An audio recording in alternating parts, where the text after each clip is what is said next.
Last part में हमने देखा था सेलेबस अपने अंदाज में कैंग का शुक्रिया कर फीनिक्स पे सवार होती है और वहाँ से चली जाती है। गॉड कैंग के इस बिहेवियर से बड़े गुस्से में है और उसे कोस ही रहा था कि तभी कैंग की स्टेटस विंडोज के सामने आती है और हम देखते हैं कि उसे एक हाई रैंकिंग फेरी ब्लेसिंग मिल चुकी है। उसे दीर्घायु और सदा जवान रहने का वरदान मिला है। साथ ही में एल्स से उसका रिलेशनशिप बहुत अच्छा हो चुका है, जिससे एल्स का फेवर मिलना उसके लिए आसान हो गया है। अब उसके पास दो ब्लेसिंग्स हैं, आउटसाइडर और फेरी। दोनों ब्लेसिंग्स को साथ में यूज करने पर नल टेक्निक भी ज्यादा पावरफुल हो जाती है। कैंग और गॉड इससे बहुत खुश हैं और वो फॉरेस्ट में आगे बढ़ने लगते हैं।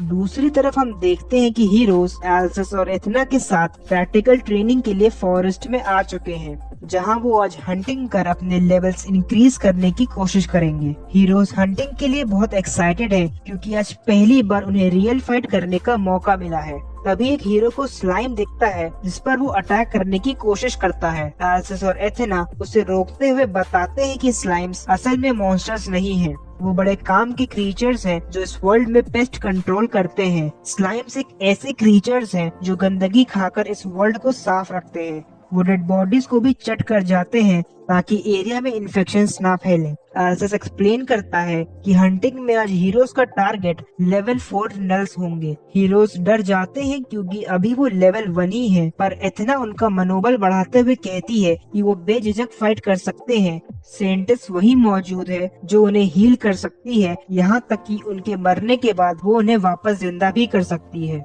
नल्स आना शुरू हुए और हीरोज उन्हें ओवर कॉन्फिडेंस में अपना लेवल बूस्टर समझकर उन पर अटैक कर देते हैं। ये हीरोज आज पहली बार टेम्पल से बाहर निकले थे और इनका ओवर कॉन्फिडेंस कुछ ही देर में चकनाचूर हो जाता है।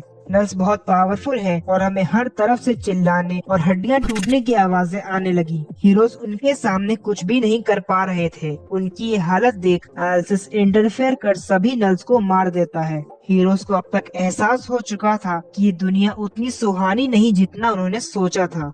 सेंटिस एक एक कर हीरोज को हील कर देती है और उन्हें वापस लड़ने के लिए कहती है, जैसे मानो ये सब उसके लिए एक खेल हो। कुछ हीरोज अभी भी टिके हुए थे और जॉय उनमें से ही एक था। वो अपनी ग्रिड ब्लेसिंग का यूज करते हुए बड़ी आसानी से नल को हरा देता है। उसका लेवल इंक्रीज हुआ जिससे उसे हंटिंग आसान लगने लगी और लगे भी क्यों ना, उसे धनाधन ब्लेसिंग्स जो मिलती चली जा रही थी। वहीं दूसरी तरफ कुछ हीरोज मियान को अपनी देवी मान उसके लिए मर मिटने को तैयार थे। मियान के पास चार्म की ब्लेसिंग है जिससे लोग उसके लिए अपना सब कुछ दांव पर लगा सकते थे। मियान के कंट्रोल में हीरोज अगर मॉन्स्टर्स को मारेंगे तो इससे उसका लेवल भी इंक्रीज होगा और इसी के साथ उसे भी ब्लेसिंग मिल जाती है। गॉड्स के लिए ये सब इवेंट्स एंटरटेनमेंट का एक सोर्स है। वो बड़े आराम से पॉपकॉर्न खाते हुए ये सब देख रहे हैं। क्लास प्रेसिडेंट यू बोरा अपनी पूरी ताकत से फाइट कर रही है। उसका मैजिक स्ट्रॉन्ग है तो वो फायर मैजिक से एक ही अटैक में नल को मार देती है। लेवल इंक्रीज होने के साथ ही उसे वेपन की ब्लेसिंग भी मिलती है जिससे उसकी बॉडी एक पावरफुल वेपन की तरह स्ट्रॉन्ग हो जाती है। इस ब्लेसिंग की एक और क्वालिटी है कि वो जो भी एक्सटर्नल वेपन यूज करेगी वो जल्दी डैमेज नहीं होगा। ब्लेसिंग का यूज कर वो बड़ी आसानी से नल को हरा एक और लेवल अप कर लेती है।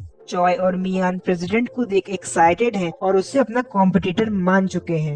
एल्सस और एथेना इन नए हीरोज की अचीवमेंट्स पर नजर गड़ाए इन्हें दूर से ही ऑब्जर्व कर रहे थे। जहां हीरोज के लिए एक नल को मारना भी बड़ी बात थी, वहीं कैंग नल्स की लाशों का ढेर बिछाया जा रहा था। उसने कम से कम 1000 नल्स को तो मार ही दिया था। उसे लगा कि वो काफी लेवल अप कर चुका होगा, तो इसीलिए वो अपनी स्टेटस विंडो चेक करता है, जिसे चेक करने पर वो निराशा से भर जाता है क्योंकि उसकी विंडो में एक और कर्स ऐड हो चुका है। पर सबसे बुरी बात ये थी कि उसे यकीन हो चुका था कि अब उसका लेवल इंक्रीज नहीं होगा। उसके कर्स का नाम स्लॉटर है, जिसकी वजह से फ्रेंडली स्पीशीज उससे डरने लगेंगी और उसके एक्शंस का विरोध भी करेंगी। फ्रेंडली स्पीशीज को कैंग अब किसी अनजान मॉन्स्टर से कम नहीं लगेगा। कैंग उन सभी नल्स का लूटा हुआ खजाना ले लेता है क्योंकि वो समझता है अगर वो स्ट्रेंथ से पावरफुल नहीं बन सकता तो उसे पैसे से ही मजबूत होना पड़ेगा। कुछ और नल्स इस बार ज्यादा तादाद में कैंग से फाइट करने आते हैं,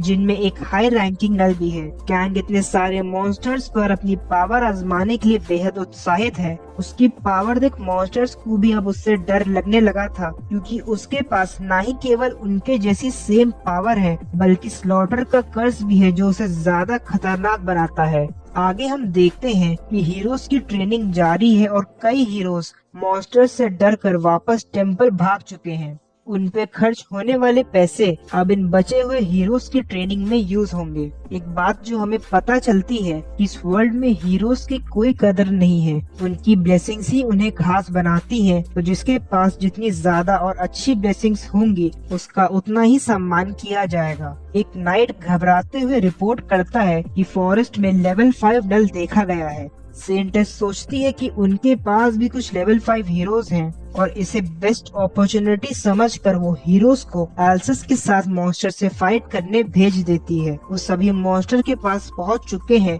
जहां एल्सस उन्हें बताता है कि ये एक स्पेशल नल है जिसकी कॉम्बैट पावर काफी ज्यादा है। इतना कि ओवर एक्साइटमेंट की वजह से वो नल उन्हें नोटिस कर लेता है और एक घमासान युद्ध शुरू होता है। टीचर्स हीरोज को भेड़ बकरियों की तरह छोड़कर पीछे हट जाते हैं। हीरोज बहुत डरे हुए हैं, पर चॉय लीडर बन टीम की कमान अपने हाथों में लेता है। वो उन्हें स्ट्रैटेजी समझा ही रहा था कि तब तक नल उन पर अटैक कर देता है। नल किसी को भी नहीं बख्शता और एक एक कर सभी हीरोज को धूल चटा देता है। प्रेसिडेंट ह्यू बोरा ने भी जब उसका सामना करने की कोशिश की तो नल ने उसे बुरी तरह मारकर दूर फेंक दिया। उसके एक ही अटैक से प्रेसिडेंट बेहोश हो जाती है। नल ह्यू बोरा और मियान की तरफ बढ़ने लगता है। मियान, जो कि बहुत डरी हुई है, अपनी चार्म ब्लेसिंग का यूज करती है, पर इस बार उसकी ब्लेसिंग बैकफायर कर गई। वो नल उसकी चार्म ब्लेसिंग से अफेक्ट हो गया और उसे टच करने लगा। उस नल की हवस जाग चुकी थी। तभी उस पर एक पावरफुल अटैक हुआ जिससे एल्सस उसका अंत कर देता है। मियान बच तो गई थी, पर पहली बार अपनी मौत को इतने करीब से देख उसकी आत्मा कांप गई थी। भले ही नल मारा जा चुका था, पर उसके गुस्से की आग में हमारे हीरोज बुरी तरह झुलस चुके थे। वो समझ गए थे कि ये दुनिया कोई गेम नहीं है। ये वर्ल्ड जितना सुलझा हुआ बाहर से दिख रहा था, उतने ही गहरे रहस्य अपने अंदर छुपाए हुआ था।